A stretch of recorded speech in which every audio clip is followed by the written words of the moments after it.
ప్రభువైన యేసుక్రీస్తు నామమున మీ అందరికీ కూడా శుభాలు తెలియచేస్తూ ఉన్నాను. ఈ యొక్క రాత్రి సమయంలో మనం మరొకసారి ప్రార్థనకు కూడుకోవడానికి దేవుడు చక్కని అవకాశం ఇచ్చినందుకు దేవునికి వందనాలు తెలియచేస్తూ ఉన్నాను. ప్రత్యేకంగా మనం ఎజ్రా యొక్క ఒప్పుకోలు ప్రార్థన గురించి మనం ఆలోచన చేస్తూ ఉన్నాం. పోయిన వారమున ఈ యొక్క వాక్య భాగాన్ని మనం ప్రారంభించి ఏ విధంగా ఎజ్రా దేవుని సన్నిధిలో ప్రార్థన చేయడం ప్రారంభించాడో ఆ విషయాలన్నీ కూడా మనం ఆలోచన చేశాం. ఈ రోజున మరికొంత మనం ముందుకు వెళ్దాం. ఈ యొక్క 15 వచనాలలో 4 భాగాలుగా విభజించినట్లుగా పోయిన వారమున నేను మీకు తెలియజేయడం జరిగింది. ఒక్కొక్క భాగంని మనం ఆలోచన చేస్తూ ఉన్నాం. ఈరోజు ఈ యొక్క ఎజ్రా యొక్క ప్రార్థన యొక్క ప్రాముఖ్యత ఏంటి? అసలు ఎజ్రా ఎందుకు ప్రార్థన చేయాల్సి వచ్చింది?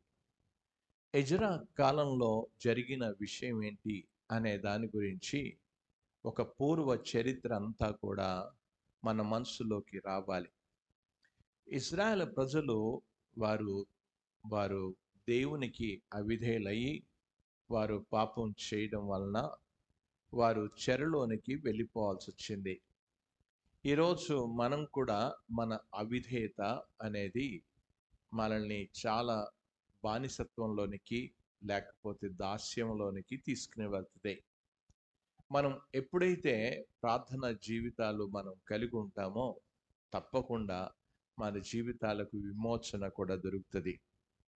వారు చెరసాలలో నుంచి వచ్చిన తర్వాత వారు మొట్టమొదట దేవుని ఆలయాన్ని వారు బాగు చేసుకోవాలి అనే ఉద్దేశంతోనే వారు ప్రారంభించారు.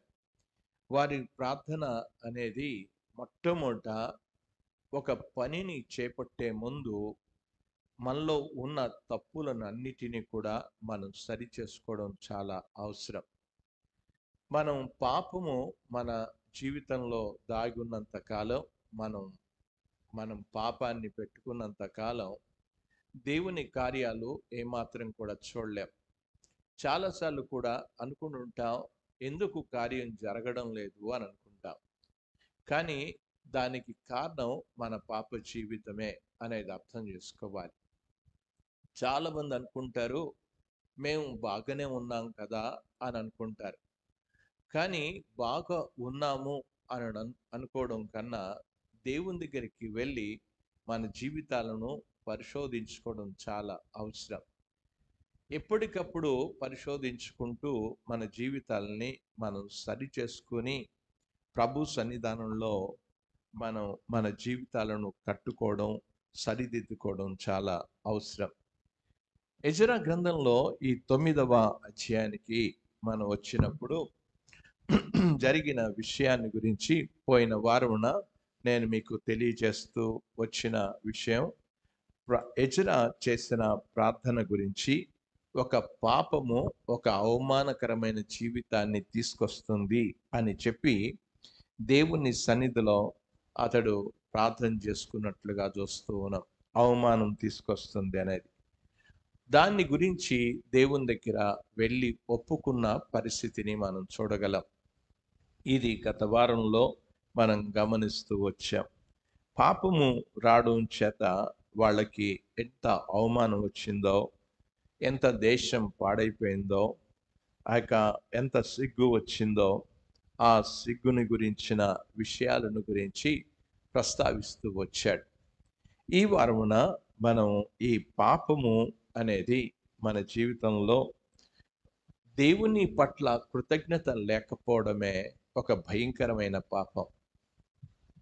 చాలామంది ఇది మనం జీవితంలో సరి చేసుకోవాలి. ఇప్పుడే మనం చదువుకున్నాం 9వ అధ్యాయం 8 నుంచి 10 వరకు ఉన్న వచన భాగంలో మనం చదువుతూ వచ్చాం.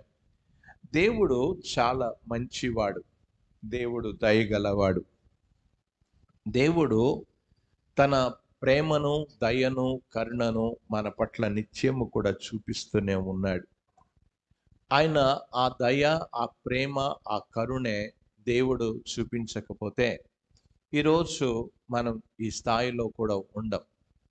ఈ స్థితిలో కూడా మనం ఉండం.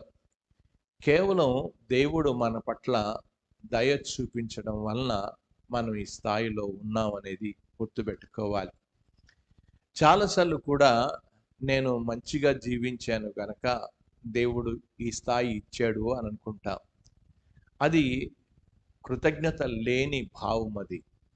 దేవుని పట్ల నిత్యము కూడా కృతజ్ఞత కలిగి ఉండడం అనేది చాలా అవసరం. చూడండి, నేను ఈ విషయాన్ని గురించి నేను చదువుతూ ఉన్నాను చూడండి. 8వ వచనానికి వెళ్దాం. అయితే ఇప్పుడు మా దేవుడు మా నేత్రములకు వెలిగిచ్చి మా దాస్యములో మమ్మును కొంచెము తెప్పరిల్ల చేయనట్లుగాను, మా దాస్యములో మమ్మును కొంచెము, ఆ మాట చూడండి, మా దాస్యములో మమ్మును కొంచెము తెప్పరిల్ల చేయనట్లుగాను, మాలో ఒక శేషము ఉండనిచ్చునట్లుగాను అని అన్నాడు. ఒక శేషం అనేది కనబడుతూ ఉంది. శేషం అనేది, ఆ శేషాన్ని గురించి మనం గుర్తుపెట్టుకోవాలి. ఏం కనబడుతుంది శేషము అనేది? దేవుడు ఆ రోజున వాళ్ళు చేసిన తప్పులను బట్టి పూర్తిగా అందరినీ శిక్షించుంటే ఇక శేషమే లేకపోను. శేషం కొంత ఉంది. ఈ రోజున మన జీవితాల్లో దేవుడు కృప చూపించాడంటే కొంత శేషమన్నా మన మిగిలి ఉన్నాం అనేది అర్థం చేసుకోవాలి. మనం ఇంతకు ముందు ఈ యొక్క ఎజ్రా చేసిన ప్రార్థనలో మా తలలకు పైగానే అని చెప్పుకుంటూ వచ్చాడు. మాకు తలలకు పైగానే మా పాపములు. చూడండి, దేవుని యొక్క వాక్యంలో చదువుతూ ఉన్నాను, ఆ మాటలు మీరు అర్థం చేసుకోవాలి. 6వ వచనంలో మా దోషములు మా తలలకు పైగా హెచ్చి ఉన్నవి, మా అపరాధములు ఆకాశము అంత ఎత్తుగా పెరిగి ఉన్నది అని చెప్పాడు. అంత ఎత్తుగా ఉంది. ఇలాంటి తప్పులు చేసిన వాళ్ళను దేవుడు ఏం చేయాలి? అసలు ఎలాగ శిక్షించాలి? కానీ ఆయన శిక్షించకుండా దేవుడు తన తన యొక్క పిల్లల పట్ల దయను చూపించినట్లుగా చూస్తూ ఉన్నాం. ఎంత దేవుడు మన ఎడల దయ చూపిస్తూ ఉన్నాడు, కరుణిస్తూ ఉన్నాడు. ఒకవేళ ఇక్కడ కూర్చున్న వాళ్ళని మాత్రమే కాదు, ఈరోజు మనం యేసు ప్రభునందు విశ్వాసం ఉంచిన మన పట్ల కూడా ఆయన దయ చూపించడం వలన ఈ మాత్రమైన మనం ఉండగలిగాం. దేవుడు ఆయన ఆయన శిక్షించి ఉంటే మనం ఈరోజు ఎవ్వరం కూడా ఉండేవాళ్ళం కాదు. దేవుని యొక్క వాక్యంలో 103వ కీర్తనలోనికి వెళ్దాం. 103వ కీర్తనలో నేను చదువుతూ ఉన్నాను చూడండి. 103వ కీర్తనలో ఆయన మన పట్ల ఎలాగ చేశాడో దేవుని యొక్క వాక్యంలో చదువుతూ ఉన్నాను. దేవుడు ఒకవేళ 10వ చరణంలో మన పాపములను బట్టి మనకు ప్రతీకారము చేయలేదు, మన దోషములను బట్టి మనకు ప్రతిఫలం ఇవ్వలేదు అని అన్నాడు.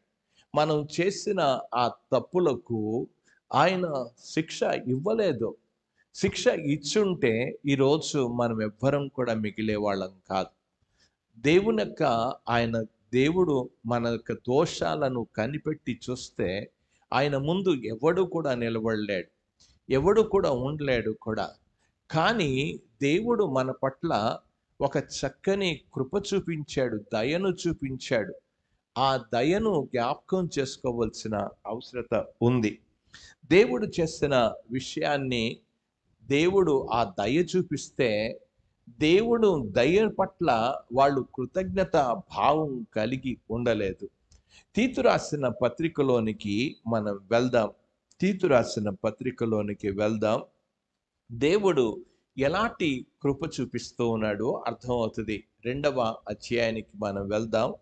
11, 12 వచనాలు చదువుతున్నాను. ఏలనగా సమస్త మనుషులకు రక్షణకరమైన దేవుని కృప ప్రత్యక్షమై మనం భక్తిహీనతను, ఈలోక సంబంధమైన దురాశలను విసర్జించి శుభ్రదమైన నిరీక్షణ నిమిత్తము అనగా మహాదేవుడు మన రక్షకుడైన యేసుక్రీస్తు మహిమ ప్రత్యక్షత కొరకు ఎదురు చూచుచు అనే మాట అన్నాడు.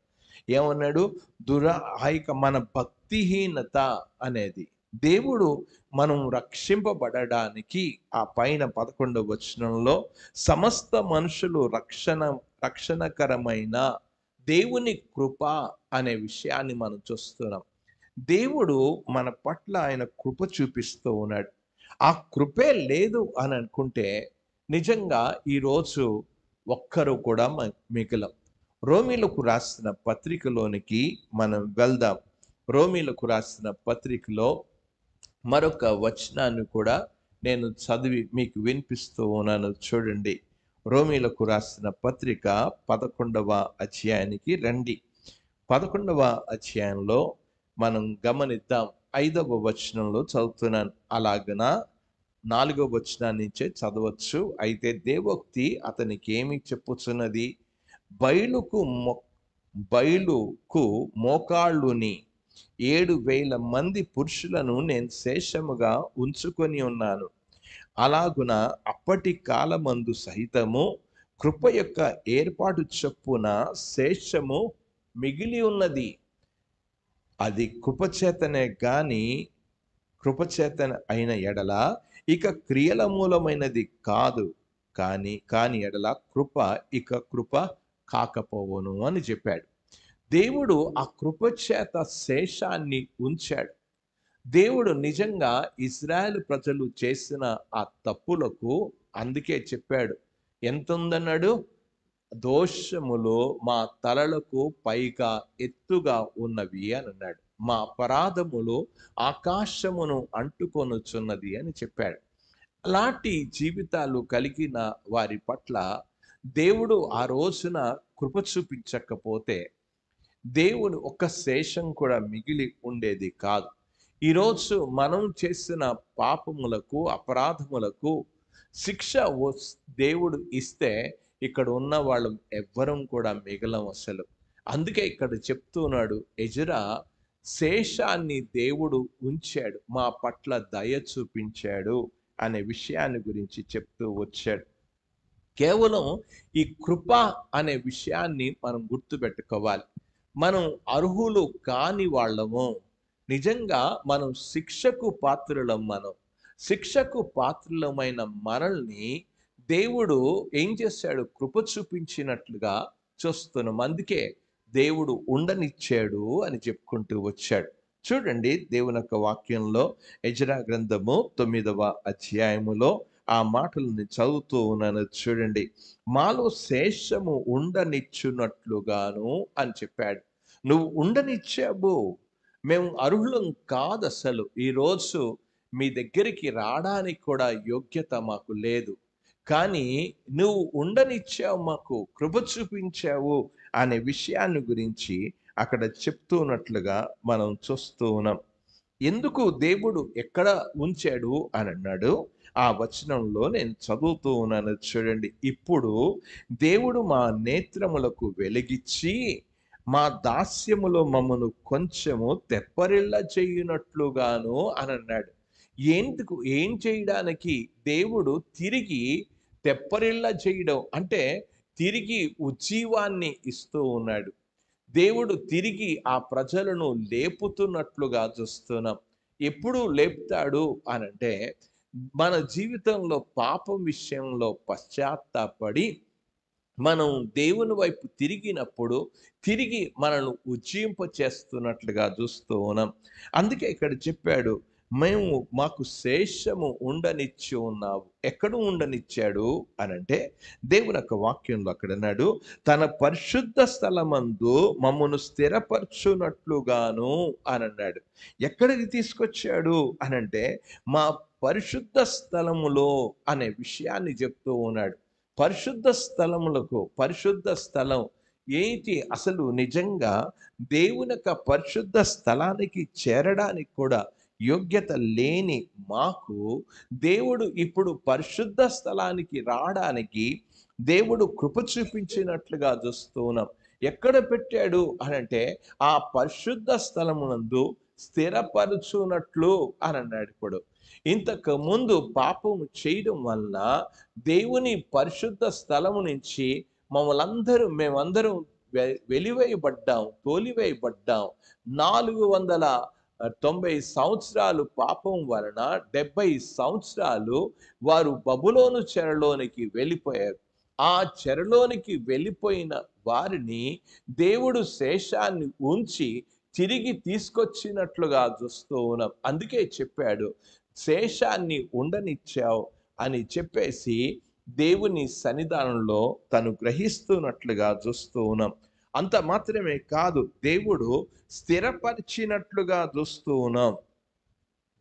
స్థిరపరిచాడు దేవుడు. దేవుని యొక్క వాక్యంలోనికి మనం ముందుకు వెళ్దాం. దేవుని యొక్క వాక్యంలో చదువుతూ ఉన్నాను, చూడండి. మీరు న్యాయాధిపతుల గ్రంథానికి రండి. న్యాయాధిపతుల గ్రంథానికి మనం వెళ్దాం. 4వ అధ్యాయంలోనికి వెళ్దాం. ఆ వచనాన్ని నేను చదువుతూ ఉన్నాను, చూడండి. ఒకవేళ నిజంగా దేవుడు ఆ శేషాన్ని ఉంచి తన కార్యాన్ని చేస్తూనే ఉన్నట్లుగా చూడగలం. మీరు ఏహూదు మరణమైన తర్వాత ఒక భయంకరమైన పరిస్థితి ఏర్పడింది వాళ్ళకి. వారు కానాను చేతికి వారు అప్పగింపబడినట్లుగా చూస్తూ ఉన్నాం. వారు చాలా శ్రమలు అనుభవిస్తూ వచ్చారు. వాళ్ళు ఇనుప రథాలతో వారి మీదికి వచ్చినట్లుగా చూస్తూ ఉన్నాం. ఏదైతే జరిగిందో అక్కడ దేవుడు కొంతమందిని శేషాన్ని ఉంచుకొని దేవుడు తన కార్యాన్ని కొనసాగిస్తూనే వచ్చాడు. నిజంగా కొంతమందిని దేవుడు నిలబెట్టుకోకపోతే దేవుడు తన ప్రజలను వారు రక్షింపబడేవారు కాదు. దేవుడు కొంతమంది, శేషం అంటే కొంతమంది మిగిలారు, దేవుని పని చేయడానికి మిగిలినట్లుగా చూస్తూ ఉన్నాం. మీరు న్యాయాధిపతుల గ్రంథంలో 4వ అధ్యాయం 21వ వచనంలో హేబేరు భార్య అయిన యాయేలు అనే విషయాన్ని, ఒక స్త్రీని దేవుడు వాడుకున్నట్లుగా చూస్తూ ఉన్నాం. ఒక స్త్రీని వాడుకున్నాడు. ఎంత భయంకరమైన విషయాన్ని మనం గమనిస్తూ ఉన్నప్పుడు ఆ రాజు, ఎలాంటి రాజు, యాబీను అనే రాజు చేతికి అప్పగించినట్లుగా మనం చూడగలం. కానాను రాజు. ఈ రాజు అలాంటి రాజైన అతన్ని ఏం జరిగింది అనంటే, దేవుడు ఆ ప్రజలను ఈ యొక్క కానాను యొక్క ప్రజల చేత ఇశ్రాయేలు ప్రజలను నాశనము చేయకుండా ఉండడానికి దేవుడు యాయేలుని వాడుకున్నట్లుగా చూస్తూ ఉన్నాం. ఆ యాయేలు ఏం చేసింది అనంటే, చాలా చక్కగా దేవుని పని చేసినట్లుగా చూస్తూ ఉన్నాం. ఈ యొక్క రాజుని పట్టుకుని ఏం చేసిందో చదువుతూ ఉన్నాను, చూడండి. అతన్ని మెల్లిగా వచ్చి అతని అలసట చేత గాఢ నిద్ర కలిగి ఉండగా నేలకు దిగునట్లుగా ఆ మేకును అతని కనుతలలో దిగగొట్టగా అతడు చచ్చాను అనే మాటను చూస్తున్నాం. ఏం జరిగింది అనంటే, ఒక రాజు వలన వీళ్ళు ఎన్నో సంవత్సరాలు, 20 సంవత్సరాలు వారు చాలా కఠినమైన బాధను వారు పొందారు. ఆ బాధలో నుంచి విడిపించడానికి దేవుడు ఒక శేషాన్ని వాడుకున్నట్లుగా చూస్తున్నాం. దేవుడు తన కార్యాలను చేయడానికి దేవుడు ఎప్పుడూ కూడా కొంత శేషాన్ని ఉంచి కార్యాన్ని చేస్తూనే ఉన్నాడు. యెషయా గ్రంథంలోనికి కూడా మనం వెళ్దాం. 33వ అధ్యాయానికి మనం వెళ్దామండి. 33వ అధ్యాయంలోనికి వెళ్ళినప్పుడు అక్కడ కూడా నేను చదువుతూ ఉన్నాను, చూడండి. 33వ అధ్యాయము 20వ వచనంలో చదువుతున్నాను. ఉత్సాహకాలములో మనము కూడుకొనుచున్న సియోను పట్టణము చూడుము, నిమ్మలమైన కాపురముగాను తీయబడిన గుడారముగాను నీ కనులు యెరూషలేమును చూచును. దాని మేకులెన్నడును ఊడదీయబడవు, దాని తాళ్లలో ఒకటైనను తెగదు అని చెప్పాడు. దేవుడు తన శేషాన్ని ఉంచుతున్నట్లుగా చూస్తూ ఉన్నాం. ఎంత దేవుడు ఉంచుతున్నాడో ఒకసారి అర్థం చేసుకోవాలి. దేవుడు ఇశ్రాయేలు ప్రజలందరినీ కూడా నాశనము చెయ్యాలి అని అనుకుంటున్నప్పుడు ఆ నాశనము చేయకుండా దేవుడు ఇశ్రాయేలు ప్రజలలో శేషము ఉంచుతున్నట్లుగా మనం చూడగలం. గనక దేవుడు ఇది గుర్తించాడు. ఎవరు గుర్తించాడు అనంటే ఎజ్రా గుర్తించినట్లుగా చూస్తున్నాం. దేవుడు ఆ శేషాన్ని ఉంచి పరిశుద్ధ స్థలమందు దేవుడు స్థిరపరుస్తున్నట్లుగా చూడగలం. ఇది ఎజ్రా గుర్తించినట్లుగా చూస్తున్నాం. దేవా, నీ శేషాన్ని నువ్వు నీ ప్రజలను ఉంచుతూ ఉన్నావు అని అన్నాడు. ఆ శేషాన్ని బట్టి మనం ఏం కావాలి అనంటే, ప్రభువా, నిజంగా మమ్మల్ని అందరినీ కూడా నాశనం చేయకుండా నువ్వు కాపాడుతున్నందుకు దేవునికి మనం కృతజ్ఞత కలిగి జీవించాల్సిన అవసరత ఉంది.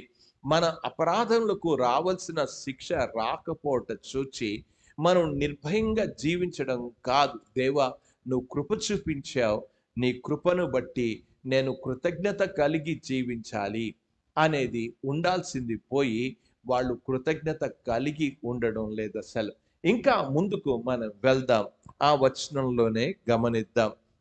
ఆ యొక్క ఎజ్రా గ్రంథంలోనికే మనం వెళ్దాం. 9వ అధ్యాయంలో నేను చదువుతూ ఉన్నాను, చూడండి. ఎజ్రా గ్రంథము 9వ అధ్యాయంలో ఏం జరుగుతుందో ఆ విషయాన్ని జ్ఞాపకం చేస్తూ ఉన్నాను. దేవుడు ఏం చేశాడు? స్థిరపరిచాడంట. మా దేవుడైన యెహోవా కొంత మట్టుకు మా ఎడల దయ చూపించి ఉన్నాడు అని అన్నాడు. ఏం చేశాడు?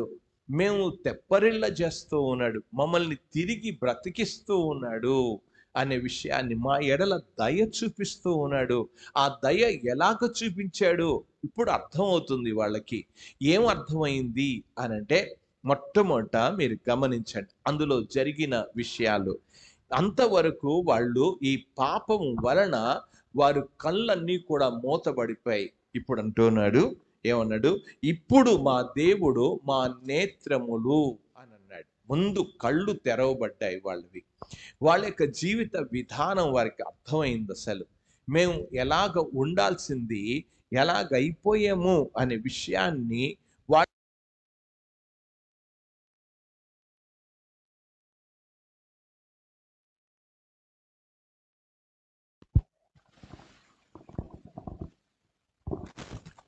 వారికి జ్ఞానోదయం కలిగినట్లుగా చూస్తూ ఉన్నాం. వారి మనోనేత్రాలు తెరవబడ్డాయి. ఈరోజు మనం కూడా మన పాప జీవితంలో జీవిస్తున్న మన నేత్రాలు కూడా తెరవబడాలి. మనం చాలా మంది వారి జీవితంలో పాపంలో జీవిస్తూ ఉంటారు తప్ప వారి నేత్రాలు తెరవబడ్డావు.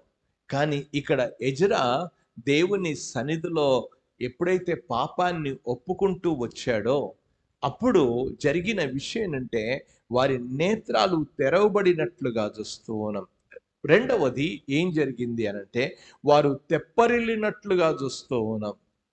మూడవది, వారి జీవితంలో కొంత మట్టుకు అనే విషయాన్ని చూస్తున్నాం. కొంత మట్టుకు మిగిలినట్లుగా చూస్తూ ఉన్నాం. 3 కార్యాలు జరిగాయి అక్కడ. ఎప్పుడైతే దేవుణ్ణి ప్రార్థన చేశాడో, ప్రార్థన చేయగానే తన నేత్రాలు తెరవబడినట్లుగా చూస్తూ ఉన్నాం. ఈ రోజున మనం కూడా ప్రార్థన చేస్తే దేవుడు నేత్రాలు తెరుస్తాడు, దేవుడు కళ్ళను తెరుస్తాడు అనే విషయాన్ని అర్థం చేసుకోవాలి. గనక ఇక్కడ జరిగిన విషయం ఏంటంటే, ఎజ్రా దేవుని సన్నిధిలో ప్రార్థన చేయడం వలన దేవుడు శేషాన్ని తిరిగి బ్రతికిస్తున్నట్లుగా చూస్తున్నాం, తిరిగి లేపుతున్నట్లుగా మనం చూడగలం. ఇప్పుడు ఏం చేశాడు? వాళ్ళు దేవాలయాన్ని నిర్మించడం ప్రారంభించారు. దేవాలయాన్ని నిర్మించడం ప్రారంభించారు. దేవాలయం పూర్తిగా పాడైపోయింది. దేవుని ఆరాధించడం లేదు, దేవునికి దూరం అయిపోయాం. ఇప్పుడు దేవుని ఆలయాన్ని వారు నిర్మించడానికి ప్రయత్నం చేస్తున్నట్లుగా చూస్తూ ఉన్నాం. చూడండి, దేవుని యొక్క వాక్యంలోనికి వెళ్దాం. 9వ వచనంలో చదువుతూ ఉన్నాను. నిజముగా మేము దాసులమైతిమి, అయితే మా దేవుడైన యెహోవా మా దాస్యములో మమ్మను విడవక అనే విషయాన్ని చెప్పాడు. ఏం చెప్తున్నాడో చూడండి. మేము దాస్యములోనికి వెళ్ళిపోయాం, దేవుడు మనల్ని విడిచిపెట్టలేదు అనే విషయాన్ని, దేవుడు మమ్మల్ని విడిచిపెట్టలేదు. ఏం చేశాడు? పార్శిక దేశపు రాజు ఎదుట మాకు దయ కనపరచి మేము తెప్పరిల్లినట్లు మా దేవుని మందిరము నిలిపి దాని పాడైన స్థలమును తిరిగి బాగు చేయుటకు యూదా దేశమందు యెరూషలేము పట్టణమందు మాకొక ఆశ్రయం నిచ్చుటకు కృప చూపించితివి అని అన్నాడు. ఇప్పుడు జరిగిన విషయం ఏంటంటే, దేవుని ఆలయాన్ని కట్టడానికి ఏదైతే పాడైపోయిందో, దేవుడు వారి పక్షమున, దేవుడు ఇజ్రాయెల్ పక్షమున దేవుడు కార్యం చేయడం ప్రారంభించాడు. మనం నిజంగా ఎజ్రా గ్రంథంలో గొప్ప ఉజ్జీవం వచ్చింది, గొప్ప పరివర్తన వచ్చింది. ప్రజలందరూ కూడా దేవుని వైపు ఎలాగ తిరగగలిగారు అనంటే, ఎజ్రా యొక్క పాపపు ఒప్పుకోలు ప్రార్థన వలన దేవుడు ఒక గొప్ప కార్యం చేయడం ప్రారంభించాడు. ఆ ప్రార్థన అనేది, ఎజ్రా చేసిన ప్రార్థన వలన జరిగిన విషయం ఏంటంటే, పార్సిక రాజు యొక్క హృదయాన్ని మార్చినట్లుగా చూస్తూ ఉన్నాం. పార్సిక రాజు యొక్క ఆ యొక్క హృదయాన్ని మార్చడం మాత్రమే కాదు, దేవుడు తన ప్రజల పక్షమున దేవుడు కార్యాలు చేయడం ప్రారంభించాడు. ఈ రోజున మనం ప్రార్థన చేస్తూ ఉంటే, దేవుడు మన పక్షమున దేవుడు తన కార్యాలు చేస్తూనే ఉంటాడు. మనం ప్రార్థన చేయడం అనేది మన వంతు, దేవుడు కార్యాలు చేయడం ఆయన వంతు అసలు. కానీ ఈ రోజున ప్రార్థనకే మన సహవాసాల్లో, మన జీవితాల్లో చోటు లేకుండా పోయింది అసలు.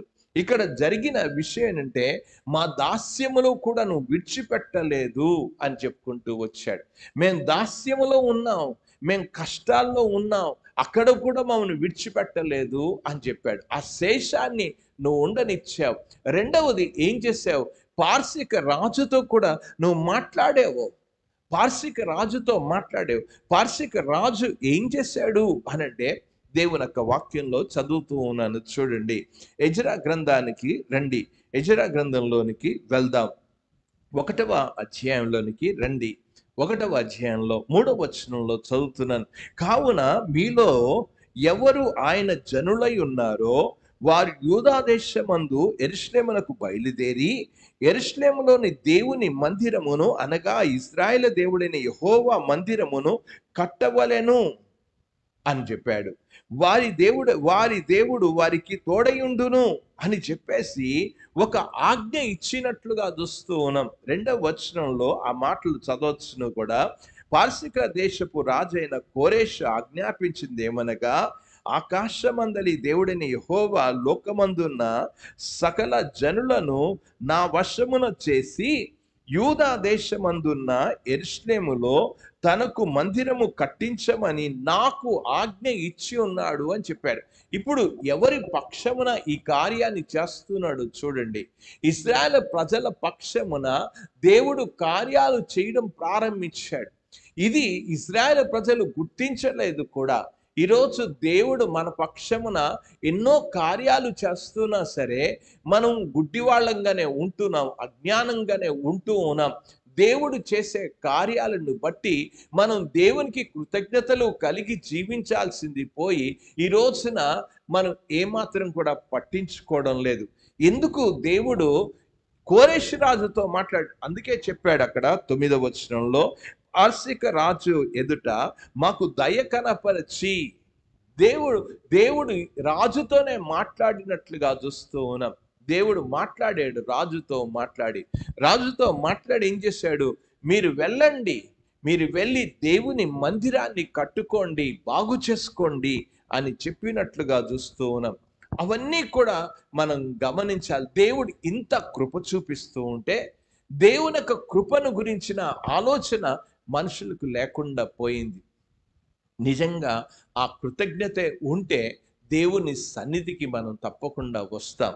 ఇక జరిగిన విషయాన్ని నేను చదువుతూ ఉన్నాను చూడండి. 10వ వచనానికి వెళ్దాం. మా దేవా, ఇంత కృప నొందిన తర్వాత అన్నాడు. ఇంత కృప నొందిన తర్వాత దేవుడు ఇంత కృప చూపించాడు. దేవుని తిరిగి యెరూషలేమునకు రావడానికి దేవుడు ఆ యొక్క యెరూషలేముకి రావడం మాత్రమే కాదు, దేవుని మందిరాన్ని కట్టుకోవడానికి కూడా కావలసినంతా కూడా ఏర్పాటు చేశాడు. ఇంత చేసిన వాళ్ళు ఏం చేశారో చదువుతున్నాను చూడండి. మా దేవ, ఇంత కృప నొందిన తర్వాత మేమేమి చెప్పగలము? నిజముగా ప్రవక్తలైన నీ దాసుల ద్వారా నీవిచ్చిన ఆజ్ఞలను మేము అనుసరించకపోతిమి కదా అని అన్నాడు. ఎందుకు? దేవుని పట్ల దేవుడు ఇంత కృప చూపిస్తూ ఉన్నా దేవుని పట్ల కృతజ్ఞత లేకుండా పోయింది. ఒక్కసారి కూర్చుని ఆలోచిద్దాం. మన జీవితంలో దేవుడు ఎన్నో కార్యాలు చేశాడు, ఎన్నో కృపలు చూపించాడు. ఆ కృపలను మనం తలపోసుకుని దేవుని పట్ల కృతజ్ఞత భావం కలిగి ఉన్నామా? ఒకసారి కూర్చుని ఆలోచన చేద్దాం. మన జీవితంలో పాపం చేసినందుకు దేవుడు శిక్షనివ్వాలా? కృప చూపిస్తూనే వచ్చాడు, దయ చూపిస్తూ వచ్చాడు, మంచిగానే మన పట్ల కృప చూపించాడు. దేవుడు మన పట్ల కార్యాలు చేయడానికి రాజులను కూడా దేవుడు వాడుకున్నాడు, రాజులతో కూడా మాట్లాడాడు, ఆదేశం ఇచ్చాడు, కావలసిందంతా కూడా పంపించాడు. కానీ దేవుడు ఇంత చేసినా ఆ ప్రజలకు మాత్రం కృతజ్ఞత లేకుండా పోయింది. ఇది విషయాన్ని ఎందుకు చెప్తూ ఉన్నా అనంటే, ఈరోజు కూర్చుని ఆలోచిద్దాం. దేవుడు నీ పట్ల ఎన్నో కార్యాలు చేశాడు, ఎన్నో. ఒక్కసారి వెనుకకు తిరిగి చూడు. దేవుడు నీ పట్ల ఎన్ని కృపలను నువ్వు తలంచుకుంటే అవి లెక్కకు విస్తారంగా ఉన్నాయి. దేవునికి నువ్వు చేసిన తప్పులకి శిక్ష ఇవ్వకుండా, దేవుడు శిక్షించకుండా మన కుటుంబాల్లో దేవుడు కార్యాలు చేస్తూ ఉంటే ఆ కార్యాలను బట్టి ఇక్కడ చెప్పాడు, ఏమన్నాడు? మర్చిపోతున్నాం ఆజ్ఞలనే. అక్కడ చెప్పాడు, నీవిచ్చిన ఆజ్ఞలను మేము అనుసరించకపోతేమి. దేవుడు ఇంత కృప చూపించిన దేవుడి దగ్గరికి మాత్రం మనం రావడంలా. అందుకే ఆ కృతజ్ఞత లేకపోవడం అనేది ఎజ్రా చూసినట్లుగా చూస్తూ ఉన్నాం. మన జీవితంలో కృతజ్ఞత లేని వారి పట్ల దేవుడు ఏమి ఆశీర్వాదాలు ఇవ్వడు. ఎప్పుడైతే మనం కృతజ్ఞత కలిగి ఉంటామో దేవుడు ఆశీర్వాదాన్ని ఇస్తాడు. ప్రార్థన చేస్తాం, జవాబు ఇస్తాడు. దేవునికి కృతజ్ఞత కలిగి ఉందాం. మన జీవితంలో నేర్చుకోవాల్సింది ఏంటంటే, కృతజ్ఞత కలిగి జీవించడం అనేది నేర్చుకోవాలి. మనం మర్చిపోతున్నాం అనంటే అది గర్వము, అహంకారం అవుతుంది. అలాంటి వాళ్ళను స్వనీతి అవుతుంది. అలాంటి వాళ్ళను దేవుడు ఎంత మాత్రం కూడా దీవించాడు. అనేక మందికి లేని కృప దేవుడు మన పట్ల చూపిస్తూ ఉంటే ఆ కృపను మనం తలపోసుకుంటూ దేవుని మనం స్తుతించాల్సింది, దేవుని ఆరాధించాలి, దేవుని ఘనపరచాలి.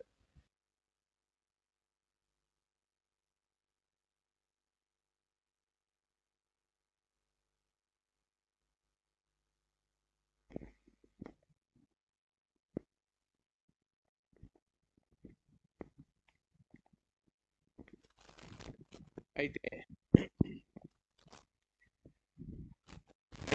దేవుని యొక్క కృపను మనం తలపోసుకుంటూ దేవునికి ఎప్పుడైతే మనం సమీపంగా జీవిస్తామో అప్పుడే ఇంకా దేవుడు దీవించడం ప్రారంభిస్తాడు. ఇది ఎజ్రా తన జీవితంలో గుర్తించినట్లుగా చూస్తూ ఉన్నాం.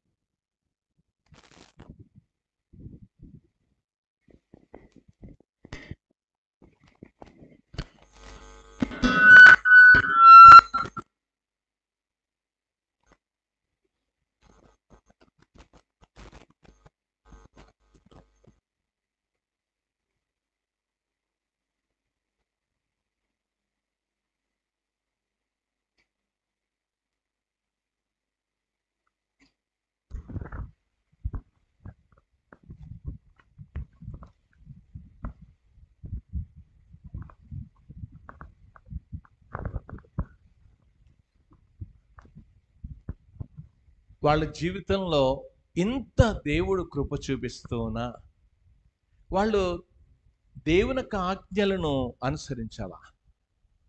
ఈ రోజున మనం దేవుడు ఎంతో కృప చూపిస్తున్నా దేవుని వాక్యానికి మనం విధేయత కలిగి ఉండడం లేదు, దేవుని వాక్యానికి లోబడడం లేదు.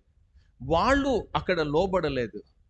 ఇంత దేవుడు వారి పట్ల దయ చూపించాడు, వారి కళ్ళను తెరిచాడు, అయినా శేషాన్ని ఉంచినా సరే వారి జీవితంలో దేవుని పట్ల కృతజ్ఞత లేకుండా పోయింది. ఈ రోజున ఒక్కసారి కూర్చుని ఆలోచించు, దేవుని పట్ల కృతజ్ఞత కలిగి జీవిస్తూ ఉన్నావా? ఎంత ఎంత మనం ఎలాగ ఉండాలో ఒక్కసారి ఆలోచించాడు. దేవుడే ఆ కృపనే లేకపోతే ఈరోజు ఎవ్వరం కూడా మనం మిగిలాం, ఎవ్వరం కూడా మనం జీవించడానికి అర్హులం కాదు అసలు. ఆ కృపకు దేవునికి మనం నిండు కృతజ్ఞతలు మనం చెప్పాల్సిన అవసరత ఉంది. ప్రార్థన పాపమును ఒప్పుకోవడం అనేది. ప్రార్థన అనగానే నేను మొట్టమొదట ఒక విషయాన్ని చెప్పుకుంటూ వచ్చాను. ప్రార్థన అనగానే ప్రార్థనలో ఉన్న విషయాన్ని యాక్ట్స్ అనేది గుర్తుపెట్టుకోండి. యాక్ట్స్ అనేది ACTS అనేది గుర్తుపెట్టుకోండి. ACTS అని గుర్తుపెట్టుకోండి. మొట్టమొదట దేవుని ఆరాధనతో మనం ప్రారంభించాలి ప్రార్థన. దేవుని యొక్క ఇక్కడ కూడా మనం చూస్తూ ఉన్నాం ఎలాంటి దేవుడో అనే విషయాలతోనే ప్రారంభించాడు. రెండవది చేసిన పనేంటి అని అంటే కన్ఫెషన్, ఒప్పుకున్నాడు.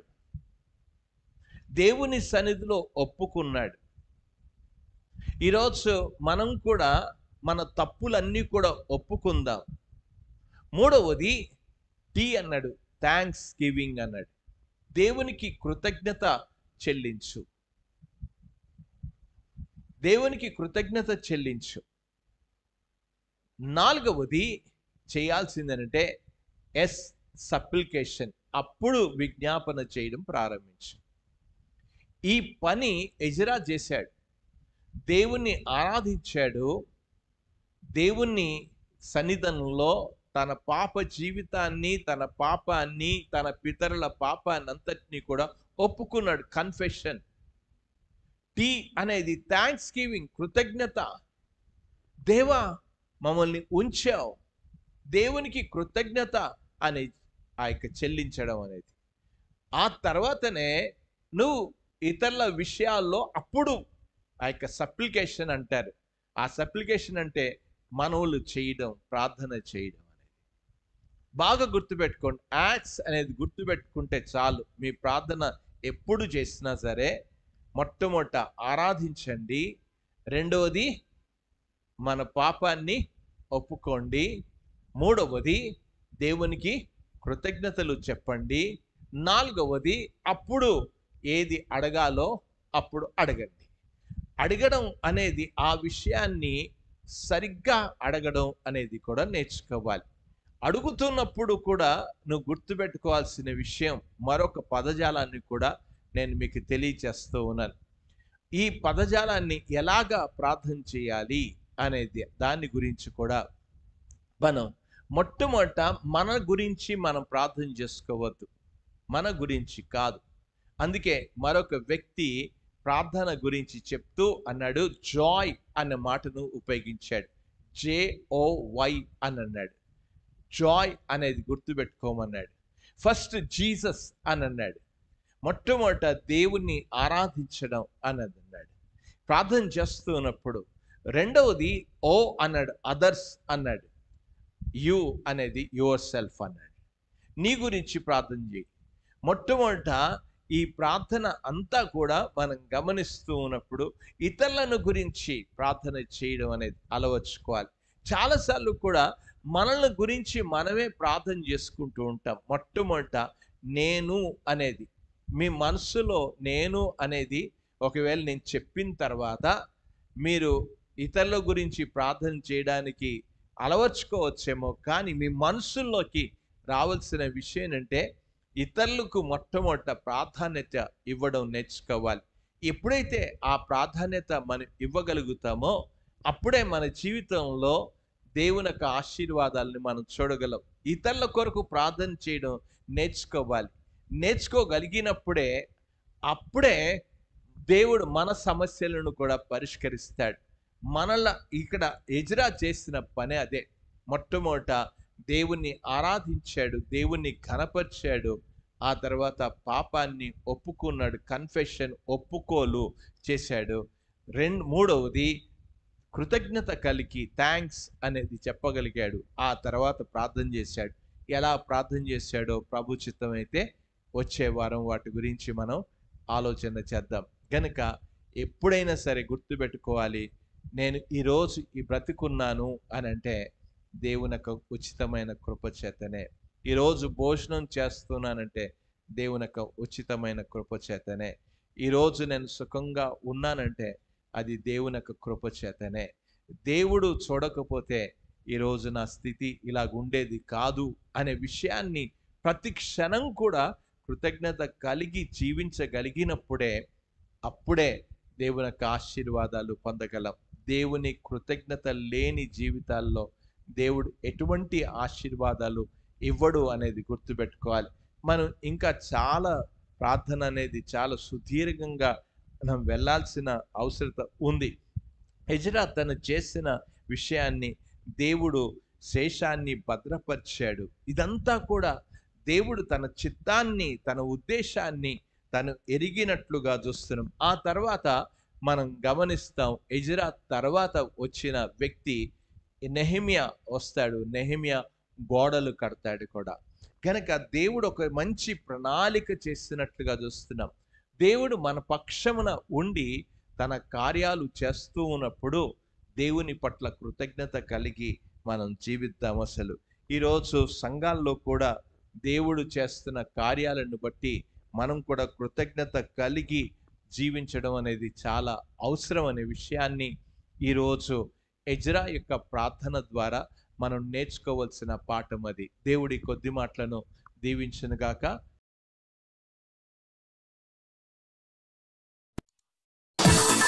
Subscribe now and press the bell icon. Never miss an update.